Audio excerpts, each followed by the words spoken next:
અરુણાચલ પ્રદેશની લોહિત ખીણમાં 9500 ફૂટની ઊંચાઈએ વાયુસેનાનું સાહસ, 12,000 લીટર પાણીના છંટકાવથી જંગલની આગ શાંત થઈ।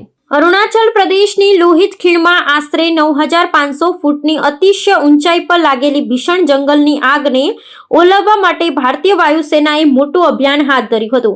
હિમાલયની દુર્ગમ ટેકરીઓ પર ફેલાયેલી આ આગને કાબૂમાં લેવા માટે વાયુસેનાએ ત્વરિત કાર્યવાહી કરી રક્ષણ પૂરું પાડ્યું હતું। અતિશય ઊંચાઈ અને પાતળી હવાના પડકારજનક વાતાવરણમાં પણ વાયુસેનાએ જવાનોએ કુશળતાપૂર્વક વિમાન સંચાલન કરી અને પર્યાવરણને થતું મોટું નુકસાન અટકાવ્યું હતું।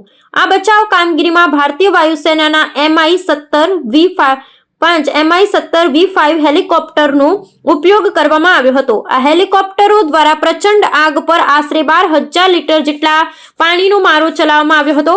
પર્વતીય વિસ્તારમાં પવનની અસ્થિર ગતિ ને અત્યંત વિકટ ભૌગોલિક પરિસ્થિતિઓ હોવા છતાં વાયુસેનાના પાયલોટોએ અદ્ભુત ચોકસાઈ અને શૌર્યનું પ્રદર્શન કરી આગના ગોટા પર સીધો પ્રહાર કર્યો હતો, જેથી વન્યજીવન અને કુદરતી સંપત્તિનું રક્ષણ કરી શકાયું છે। વાયુસેનાની આ કામગીરી માત્ર આગ ઓલવવા પૂરતી સીમિત ન રહેતા તે નાજુક પર્યાવરણીય તંત્ર અને માનવ જીવનને બચાવવા પ્રત્યે તેમની કટિબદ્ધતાને પણ દર્શાવે છે। સ્થાનિક વહીવટી તંત્ર અને પર્યાવરણવાદીઓએ વાયુસેનાના આ સફળ ઓપરેશનની ભારે પ્રશંસા કરી છે। આ પ્રકારના બચાવ કાર્યો હિમાલયના અતિ સંવેદનશીલ વિસ્તારોમાં સુરક્ષા દળોની સજ્જતા અને વ્યાવસાયિક કુશળતાના દર્શન કરાવે છે।